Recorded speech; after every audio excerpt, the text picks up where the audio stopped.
Let's consider Jamaica's situation. Here we are with a population of 2 million, massive unemployment. Right now, 60,000 children of the age of 6.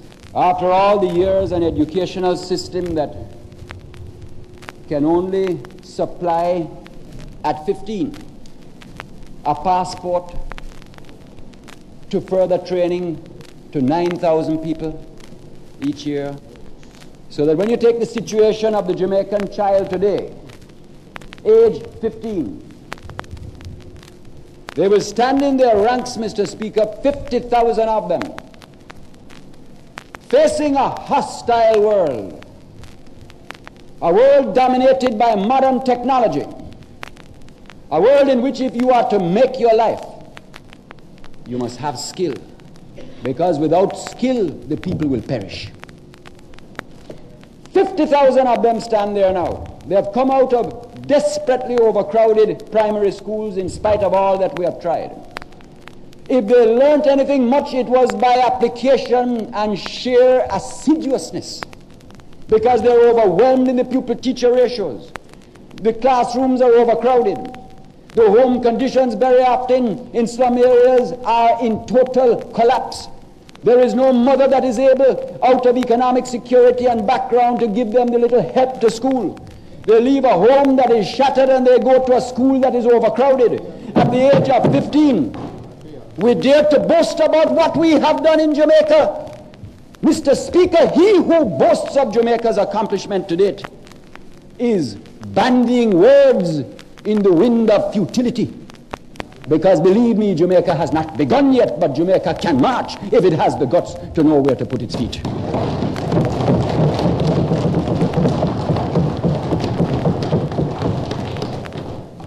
But no soft medicine is going to do it, Mr. Speaker. No soft medicine. We have fiddled around with our problems for a whole generation. 10 years of independence have been squandered, Mr. Speaker, through lack of guts and leadership.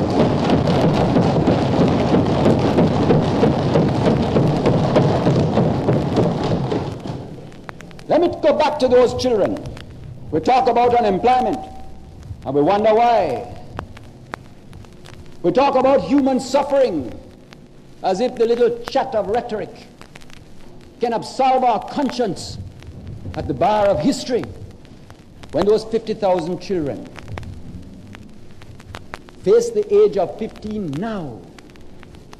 9,000 can get somewhere, about 2,500 into secondary schools, about 1,000 or so into comprehensive schools, a couple thousand into skill training, so on and so forth. 9,000. You know what happens to the other 41,000, Mr. Speaker? We who are congratulating ourselves upon our stewardship. 41,000 of those children face a blank wall of unemployment.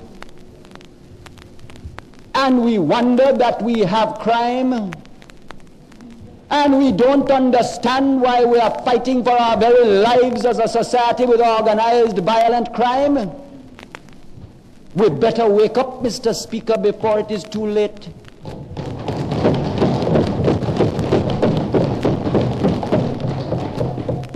So, we decided what we're going to do about taxation. How we're going to get this country moving. How we're going to create a situation where those 41,000 children stop looking at the wall, have somewhere to go. That the 41,000 children can know that they start with training, they can make an input, that their very aging mothers and fathers can have a son and daughter that can bring something back into the family and get them going, because the only way we will get it going, Mr. Speaker, is when that 15-year-old does not look at a blank wall any longer, but looks at a ladder of economic opportunity through training. That's the only hope. So, we decided that the thing to do was let us call for the sacrifice now, so that we can start the planning now, and that future generations can look back and say, that was a blessed day that we pulled in our belt. You know, so this country has to realize that when you talk about 1 human being in 5 with no job, when you talk of 4 children out of 5 with no further training at 15, when you talk of those problems, the lack of housing, the lack of services, the lack of adequate pay for the teachers, all those things, this country is at war with poverty. We are at war. And if the country can't mobilize itself for war against poverty, we are lost. We are at war. What do you do when you are at war? The soldiers, who are those of us who can pay taxes, the soldier pulls in his belt and he goes on his K rations. He makes his sacrifice and he wins the war so that future generations shall account him blessed.